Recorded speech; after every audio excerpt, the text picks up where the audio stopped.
ముఖ్యంగా జగన్ గారు ముఖ్యమంత్రిగా ఉన్నప్పుడు దావోస్కి వెళ్తే ఏ విధంగా 1,26,000 కోట్ల రూపాయలకి ఎంఓయూలు చేసుకొచ్చారో మనం అందరం కూడా కళ్ళారా చూసాం.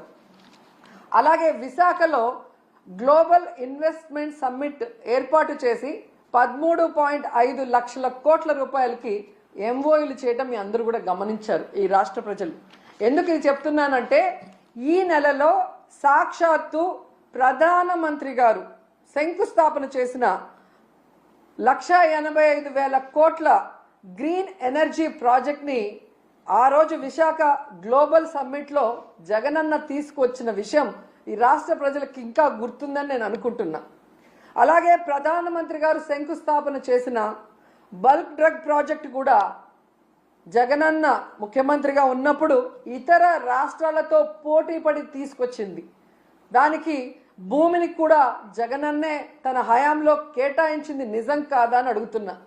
సో జగనన్న తీసుకొచ్చినవి మీ గొప్పతనంగా ప్రధానమంత్రి గారిని పిలిపించి మొన్న హడావిడి చేశారు తప్ప మీ పరిపాలన చూసి మిమ్మల్ని చూసి ఒక్క ప్రాజెక్ట్ అయినా ఒక్క పారిశ్రామికవేత్త ఒక్క పెట్టుబడి అయినా పెట్టాడని నేను అడుగుతున్నాను.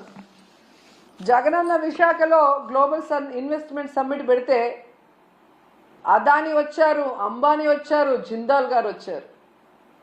అది జగనన్న క్రెడిబిలిటీ, ఆయన సుపరిపాలన, ఆయన పారదర్శకమైన పరిపాలన, ఆయన ఫ్రెండ్లీ నేచర్ పారిశ్రామికవేత్తలతో, అలాగే ఈజ్ ఆఫ్ డూయింగ్తో ఏ విధంగా పారిశ్రామికవేత్తలకి అందుబాటులోకి అన్ని తీసుకొచ్చారో అందుకే వాళ్ళందరూ రావటం జరిగింది.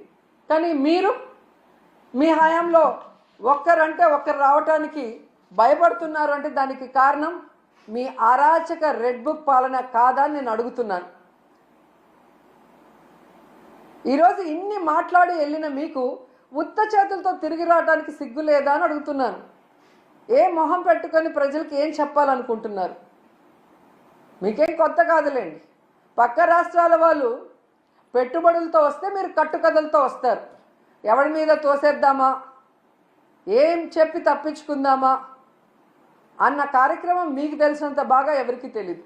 దీనికోసం కాదు మీకు ఓట్లేసింది, మీకు అధికారం ఇచ్చింది, మీకు పదవులు ఇచ్చింది. ఇప్పటికైనా ఈ రెడ్ బుక్ అరాచక పాలనని మానేసి ప్రజలకి మీరు ఏదైతే ప్రామిస్ చేశారో ఆ ప్రామిస్ని ఫుల్ఫిల్ చేస్తూ ఈ రాష్ట్ర పరువుని కాపాడమని చంద్రబాబు నాయుడుకి, లోకేష్కి, పవన్ కళ్యాణ్కి తెలియజేసుకుంటున్నాం. ఎందుకంటే పవన్ కళ్యాణ్ గారు ఏదో మత్తులో మాయలో ఉన్నారు, చంద్రబాబు నాయుడు మత్తు మాయలో. కనీసం దావోస్కి మిమ్మల్ని తీసుకెళ్ళలేదు అంటే మీరు వెళ్తే పెట్టుబడులు రావని మిమ్మల్ని తీసుకెళ్లేదా పవన్ కళ్యాణ్ గారు? లేదా గతంలో మీరు ఒక ఇంటర్వ్యూలో దావోస్కి వెళ్ళటం వేస్ట్, దానివల్ల రూపాయి ఉపయోగం లేదని మీరు ఇచ్చిన ఇంటర్వ్యూ వల్ల తీసుకెళ్ళలేదా? లేదా పవన్ కళ్యాణ్ వస్తే లోకేష్కి ఇంపార్టెన్స్ తగ్గిపోతుందని తీసుకెళ్ళలేదా? ఇది మాకు చెప్పకపోయినా పర్లేదు, కనీసం పవన్ కళ్యాణ్కి జనసేన కూలీలకి చెప్పాల్సిన అవసరం ఉందని కూడా ఈ సందర్భంగా తెలియజేసుకుంటున్నా. ఎందుకంటే అంత పెద్ద వేదిక మీద లోకేష్ సీఎం అయితే బాగుంటుంది, డిప్యూటీ సీఎం అయితే బాగుంటుంది అని ఎలా భజన చేశారో, ఆ భజన చూసి పారిశ్రామికవేత్తలు ఎలా అవాక్కయ్యారో కూడా అందరూ గమనించారు. సో చంద్రబాబు నాయుడు గారు మీరు వచ్చి 7 నెలల కాలం అవుతుంది. ఈ రాష్ట్ర పరువు ప్రతిష్ట దిగజార్చే విధంగా మీరు పరిపాలిస్తున్న విషయాన్ని ఇప్పటికైనా గుర్తించండి. మొన్న టీటీడీ తిరుమల వైకుంఠ ఏకాదశి తొక్కిసలాటలో ప్రాణాలు పోగొట్టుకున్న కుటుంబాల్ని మీరు గాలికి వదిలేసి దాంట్లో నుంచి మిమ్మల్ని నమ్ముకున్న మీ అఫీషియల్స్ ఎవరైతే మీరు రిక్రూట్ చేశారో మీరు రిక్రూట్ చేసిన టీటీడీ పాలక మండలిని తప్పించడానికి, కాపాడటం కోసం ఈరోజు ఎన్ని డాన్సులు వేస్తూ తిరుమల పవిత్రతను పాడు చేస్తున్నారు. లడ్డూ విషయంలో ఎలా ఈ తిరుమల పవిత్రతను పాడు చేశారు.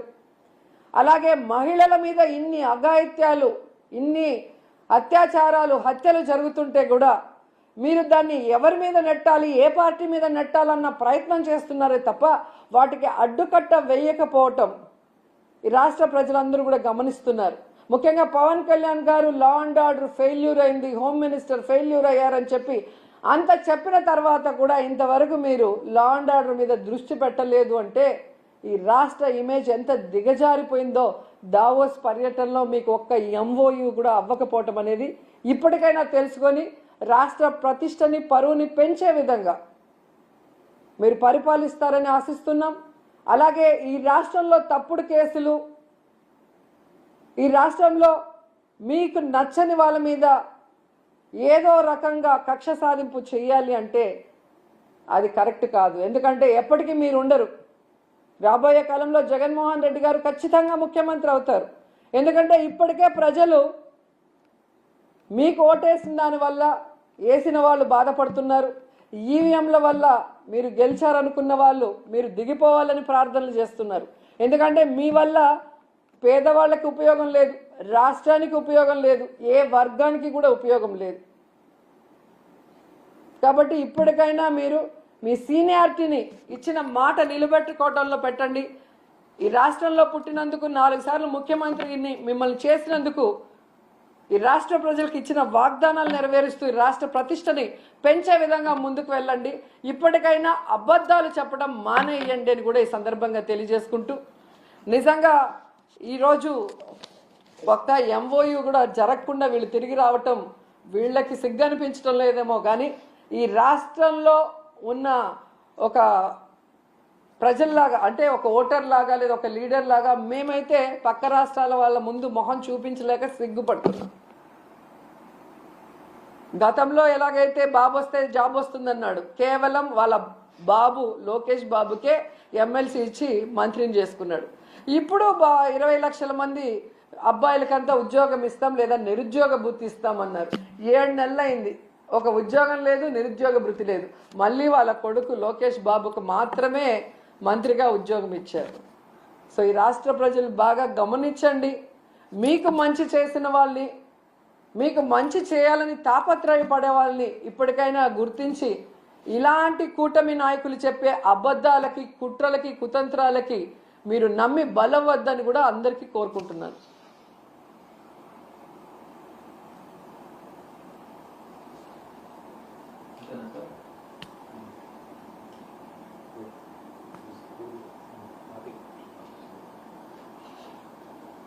ఈ రకంగా అంటే ఇప్పుడు రాజకీయం అంటే ఇప్పుడు ఉన్న అధికారులు ఇప్పుడు ఎవరైతే నాయకులు ఉంటారో వీళ్ళు విమర్శించుకోవడమే కాకుండా వ్యక్తిగతంగా కూడా ఎందుకని వాళ్ళ కుటుంబాలను విమర్శించడం కానీ లేదంటే వాళ్ళ కుటుంబ సభ్యులను విమర్శించడం కానీ వాళ్ళని తీసుకొచ్చి డిఫేమ్ చేయడం కానీ ఎందుకని చేస్తున్నారు అంటే నేను ఇరువైపులు అడుగుతున్నాను. ఏం లేదు, ఇప్పుడు పవన్ కళ్యాణ్ గారు ఇంతకు ముందు ప్రతిపక్షంలో ఉన్నప్పుడు, ఇప్పుడంటే కాదు, అంతకుముందు వీళ్ళు అధికార పక్షంలో ఉన్నప్పుడు, వైఎస్ఆర్సీపీ వాళ్ళ అధికార పక్షంలో ఉన్నప్పుడు పవన్ కళ్యాణ్ గారిని ఎన్ని మాటలు అన్నారండి. ఆయన అనడమే కాదు, 3 పెళ్లిళ్ళు అని చెప్పేసి ముఖ్యమంత్రితో సహా, ముఖ్యమంత్రి అప్పుడు వైఎస్ఆర్సీపీ జగన్మోహన్ రెడ్డితో సహా విడిగా స్టేజ్ మీదుగా నేను ఒక ముఖ్యమంత్రి హోదాలో ఉన్నాను, నేను ఒక ముఖ్యమంత్రి స్థాయిలో ఇలా మాట్లాడకూడదని కొంచెం కూడా ఇంగిత జ్ఞానం లేకుండా 3 పెళ్లిళ్ళు 4 పెళ్లిళ్ళు అవసరమా అండి?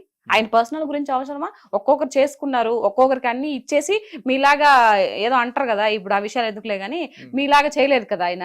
అన్ని ఆయన కర్మ బాగలేక చెప్తున్నాడు, ఒక పక్క నా కర్మ నా టైం బాగలేక నేను అంత ఆస్తులను ఇచ్చేసుకొని ఒక్కొక్కరు క్లియర్ చేసుకొని నేను ఇది చేసుకున్నానని చెప్తున్నాడు. మరి పదే పదే పదే పదే అరిగిపోయిన టేప్ రికార్డ్ లాగా ఎన్నిసార్లు ఎన్ని మాటలు అన్నారు. పోనీ ఈయన అనేది కాకుండా మళ్ళీ వాళ్ళ అనుచరులతో ఇప్పుడు బోరగడ్డ నీళ్ళు గాని ఇట్లాంటి వాళ్ళంతా సెకండ్ ఇస్తే నాకు లేపేస్తాను అబ్బా కొడుకుల్ని, ఎవరు చంద్రబాబు నాయుడు గారిని, లోకేష్ గారిని, ఒక్క సెకండ్ చాలు మాకు పైన ఆయన పర్మిషన్ ఇస్తే అంటే పిల్లకాయలని, ఇప్పుడు పవన్ కళ్యాణ్ గారి పిల్లల్ని కూతురు రేప్ చేస్తాను, ఇంట్లో ఆడవాళ్ళని ఇచ్చేస్తాను, ఇవన్నీ మాటలు పనికిమాలిన మాటలు కదా. మీకు ముఖ్యమంత్రి హోదాలో ఉన్నప్పుడు నీకు ఇది లేదా, నువ్వు ఇట్లా మాట్లాడకూడదురా గాడిదే అని చెప్పొద్దా? ఇట్లాంటి మాటలు ఎందుకు రాజకీయంగా మాట్లాడాలని చెప్పేసి అంటే పార్టీ నాయకులే మాట్లాడిస్తారండి అలాగే. ఇంకా అంతే కదా, నువ్వు పార్టీ నాయకుడు. ఇప్పుడు మొన్న బాబు గారు గెలిచిన తర్వాత ఒక అతను ఎమ్మెల్యే ఏదో ఒక అమ్మాయి ఏదో జరిగిందని చెప్పేసి ఇమీడియట్లీ తీసేసారా లేదా? చేశాడా లేదా?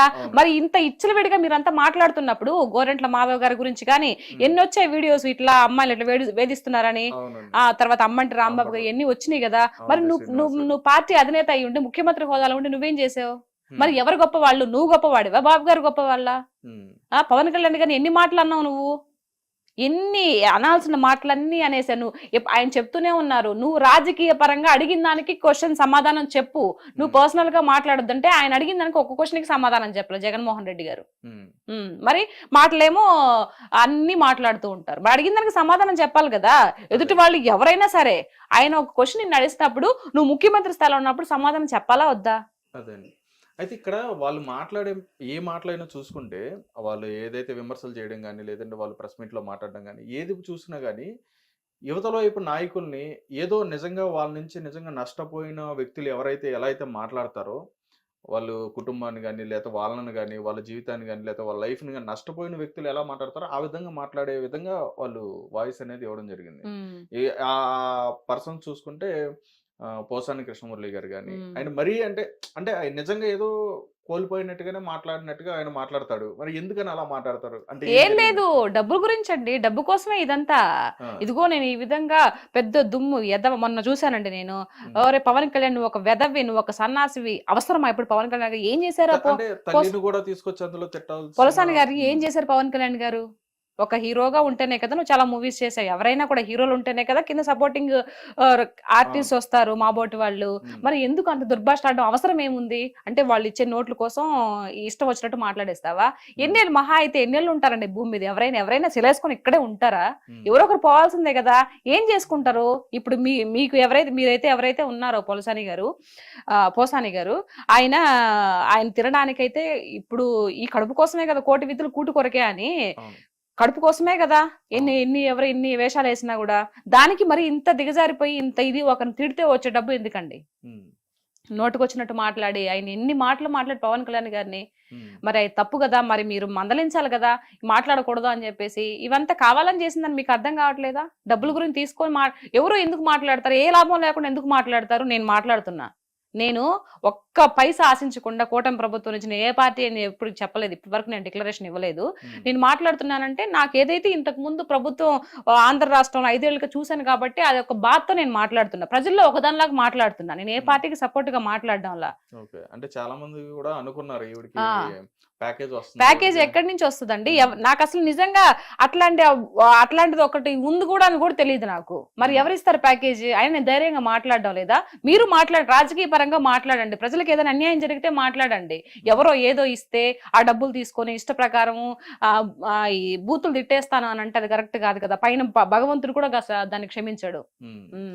అంటే రాజకీయాల్లోకి వచ్చిన తర్వాత చాలా వరకు అందులో ఉండి అనుభవించిన తర్వాత రాజకీయం అంటే అసలు అక్కడ ఏం జరుగుతుంది ఏంటి, నిజంగా మన ప్రభుత్వం చేస్తుందో చేయట్లా అంటే ఏ ప్రభుత్వం అయినా సరే మన ప్రభుత్వం మంచి చేస్తుందా లేదా అని చెప్పని ఇది అన్ని కూడా ఆలోచించుకుని చాలా మంది కూడా ముందుకు వచ్చి మాట్లాడడం జరుగుతుంది. అయితే రీసెంట్ డేస్ లో ఏంటంటే అంటే ఎలక్షన్స్ ముందు రావడం జరిగింది శ్యామలా గారు కానీ ఈవిడ రావడం జరిగింది. ఆవిడ ద్వారా అయితే మాత్రం ఏ విధంగా ఉందో అందరం కూడా చూసాం. అంటే అనుభవంతో ఉండి మాట్లాడారని చెప్పని అనుకోవచ్చా, లేకుండా మాట్లాడారని చెప్పని అనుకో? లేదండి, అనుభవం లేదు. అనుభవం లేదు ఆవిడకి ఏదో పర్సనల్ ఇష్యూస్ ఏదో కొంచెం సేవ్ చేసినారో ఏమో మరి. ఇప్పుడు ఆ రోజు పిట్టకథతో ముందుకు వచ్చింది ఏదో కథ చెప్పి, ఆ కథతో కొంచెం ఇదైపోయింది. ఆ ఇదైన తర్వాత అబ్బా మా జగన్ అనుకో ఉంటాడు, ఈ అమ్మాయి ఇలా ఇంత వైరల్ అయిపోయింది కదా, నా పార్టీకి ఏదన్నా పెట్టుకుంటారు రేపు ఏమన్నా యూజ్ అవుతుందేమో అని చెప్పేసి ఇప్పుడు అధికార పార్టీ ఏదో ఇచ్చారు కదా ఆవిడకి, ఏదో ప్రతినిధిగా ఇచ్చారు కదా. సో ఇచ్చారు కానీ సేమ్ ఈ దిక్కుమాల సంత అంతా ఇంతేనండి, అని సేపటికి స్క్రిప్ట్ చూడడమే. ఒక మనిషి మంచి పనులు చేస్తే స్క్రిప్ట్ చూడడం అవసరం లే. ఆల్రెడీ ఏదన్నా ఒక పేపర్ చూసినప్పుడు లేదంటే న్యూస్ లో విన్నప్పుడు ఆల్రెడీ ఉండిపోతాయి. ఇప్పుడు నేను ఏం స్క్రిప్ట్ చూసి మాట్లాడుతున్నానా? అందులో స్క్రిప్ట్ చూడకుండా మాట్లాడే వాళ్ళు ఎవరైనా ఉన్నారంటారు? అంటున్నారు కదా స్క్రిప్ట్ చూసి మాట్లాడతారండి. ఎవరు? ఎవరైనా స్క్రిప్ట్ చూడకుండా మాట్లాడేవాళ్ళు ఎవరు లేరుగా, అందరూ చూసి మాట్లాడేవాళ్ళు కదా. అవునా? నాకు తెలిసి మేబీ మా రోజక్క అనుకుంటా, మా రోజక్క బాగా మాట్లాడుతుంది, తిట్టడంలో బాగా మాట్లాడుతుంది. హ్యాట్సాప్ రోజక్క నీకు. కొంచెం పర్లా, రోజక్కకి టాలెంట్ ఉంది, రాజకీయ పరంగా కొట్లాడే ఇది ఉంది కానీ, బట్ ఆవిడ ఆ యొక్క పదజాలం ఏదైతే ఉందో అబద్ధాన్ని కూడా నిజంగా చేసి చెప్పి ఇది చేస్తుంది కదా, ఆ టాలెంట్ ఉంది కానీ బట్ అలాంటి రాజకీయంలో పనికిరావు. ఏదైనా వాస్తవాలు మాట్లాడాలా, వాస్తవాలు ఏదైనా మిస్టేక్ జరిగినప్పటికీ దాన్ని చాలా ఇదిగా చెప్పుకోవాలా. అంతేగాని నోటుకొచ్చినట్టు నీకు గాడిదకి వచ్చినట్టు 20-50 ఏళ్ళు వచ్చుండయి ఇట్లాంటి మాటలు మాట్లాడకూడదు. నాకు అవన్నీ వింటుంటే పవన్ కళ్యాణ్ గారు అన్ని మాటలన్నీ వింటుంటే నిజంగా భలే కోపం వస్తుందండి ఆవిడని చూస్తే. పర్సనల్ గా ఆవిడంటే నాకేం ఇది లేదు కానీ బట్ ఇలాంటి మాటలన్నీ ఎందుకు మాట్లాడతారు అక్క? మీరు మంచి ఇదిలో ఉన్నారు, మంచి ఎమ్మెల్యేగా ఎంపీగా గెలిచి ప్రజలకి మీరు సేవ చేశారు. అట్లాంటప్పుడు హుందాతనంగా మాట్లాడి జగన్మోహన్ రెడ్డి గారికి కూడా అట్లా అనిపిస్తుంది నాకు కొన్నిసార్లు. ఎందుకురా బాబు ఇంత హుందాతనంగా మాట్లాడొచ్చు కదా, ఇంత ఆస్తులు ఉన్నాయి, ఇంత పాస్తులు ఉన్నాయి, పోయేటప్పుడు ఏం నెత్తిన పెట్టుకొని పోతారు? వైఎస్ రాజశేఖర రెడ్డి గారు ప్రజల్లో ఒక దేవుళ్ళలాగా గుడి కట్టారు. అందరూ ఎంత మంచి పేరుని సంపాదించుకున్నాడు. ఆయన అనుకోకుండా పాపం చనిపోయాడు.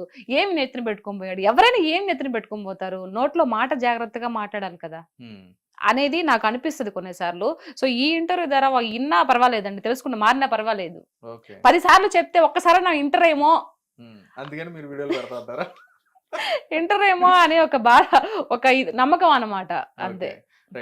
హిట్ టీవీ యాప్, ఇందులో short news, live news, entertainment shows, movies, digital magazines తో పాటు మీ జిల్లా వార్తలను కూడా ఫ్రీగా చూడొచ్చు. అంతేకాదు కేజీ నుంచి పీజీ వరకు విద్యార్థులకు స్కాలర్షిప్ కూడా అందిస్తున్నాం. ప్రతి వారం 10 మందికి లక్కీ డ్రా ద్వారా ఒక్కొక్కరికి 10,000 రూపాయలు అందిస్తున్నాం. ఇంకెందుకు ఆలస్యం, వెంటనే హిట్ టీవీ యాప్ ని డౌన్లోడ్ చేసుకుని ఫ్రీగా ఎంటర్టైన్మెంట్ పొందండి. Hit TV app. Hit TV app. Please download hit TV app. Hit TV app ని ఫ్రీగా డౌన్లోడ్ చేసుకొని ఎంజాయ్ చేయండి. మీకు నచ్చిన ఎంటర్టైన్మెంట్ కోసం హిట్ టీవీ యాప్ ని ఫ్రీగా డౌన్లోడ్ చేసుకుని ఎంజాయ్ చేయండి. హిట్ టీవీ యాప్ ని డౌన్లోడ్ చేసుకుని ఆస్వాదించండి, ఆశీర్వదించండి. ఇంతమంది సెలబ్రిటీలు హిట్ టీవీ యాప్ ని డౌన్లోడ్ చేసుకోండి అని చెప్తున్నారంటే ఎంత మంచి యాప్ ఆలోచించండి. అమెరికా అమెరికా అమెరికా అమెరికాలో చదవాలనుకునే వాళ్ళకి విశ్వసనీయమైన పేరు మన శౌర్య కన్సల్టెన్సీ. UK లో 1 year masters. UK లో 1 year masters. 2 years work permit up to 5 years visa. Contact Saurya Consultancy. Contact 89851 89851.